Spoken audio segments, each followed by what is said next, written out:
How did ancient humans go to the bathroom? You wake up every morning, shuffle to a porcelain room, press a handle, and the whole problem disappears in seconds. Ancient humans had none of that. No pipes, no plumbing, no soap, and yet they survived for 2 million years without a single toilet in sight. The real story of how they handled it is stranger than you'd expect, a little grosser than you'd like, and somehow smarter than you'd ever guess. This is how the first humans dealt with one of life's most unavoidable problems. Right now, the average person flushes a toilet roughly 6 or 7 times a day. Each flush carries waste through hundreds of miles of pipes to processing plants that clean it before it ever touches a river. That entire system is less than 200 years old. Now, rewind. Go back roughly 300,000 years. This is when Homo sapiens, modern humans, use eyes first appear in the fossil record. They lived across Africa, moving camp with the seasons. They followed herds, lopsided mammoths and wide-eyed deer, and they camped for days or weeks before moving on. We know what their camps looked like because archaeologists have dug them up. Sites like Pinnacle Point in South Africa and Boxgrove in England, roughly 500,000 years old, preserve ash layers, bone piles, and tool scatter. But they also preserve something else: ancient poop. Scientists call it coprolite, fossilized feces, meaning poop turned to stone, and coprolite found at Neanderthal, our extinct cousin. Sites in Spain tells us exactly what they ate, what parasites lived inside them, and, crucially, where they chose to go. That last detail changes everything about how we think of ancient hygiene. Here is what archaeologists have pieced together. Ancient hunter-gatherers, people who hunted animals and gathered plants rather than farming, almost never relieved themselves inside or right next to camp.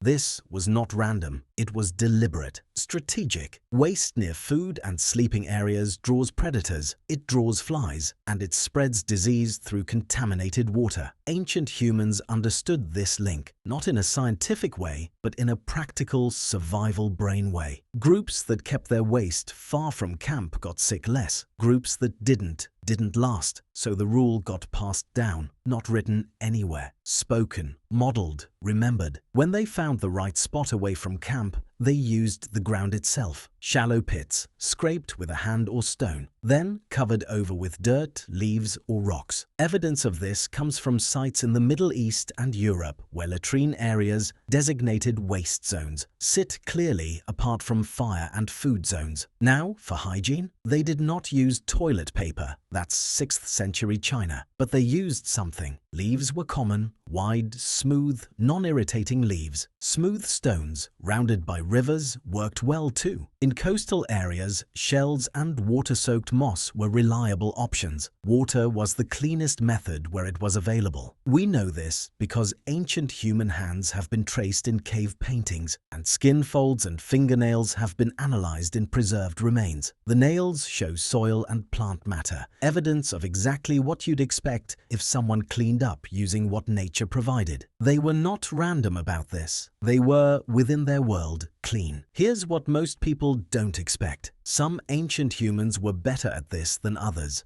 and the evidence comes from their poop. A study published in 2021 analyzed coprolite found at El Salt in Spain, a Neanderthal camp roughly 50,000 years old. The coprolite contained plant chemicals called phytosterols, meaning they ate a balanced mix of meat and plants. But it also contained parasite eggs, roundworm, pinworm, liver fluke. These parasites spread through fecal contamination, contact with waste. The Neanderthals at El Salt were infected, which tells us something quietly devastating. Even with all their instincts about camp hygiene, the parasites were winning. Gut parasites were so universal in ancient populations that researchers now consider them a baseline condition of Paleolithic, the old Stone Age, life. But here's the twist within the twist. Some ancient humans actively treated parasites using plants. Yarrow and groundsel, 2 wild plants still used in herbal medicine today, were found in Neanderthal dental plaque. Dental plaque, calcified gunk on teeth,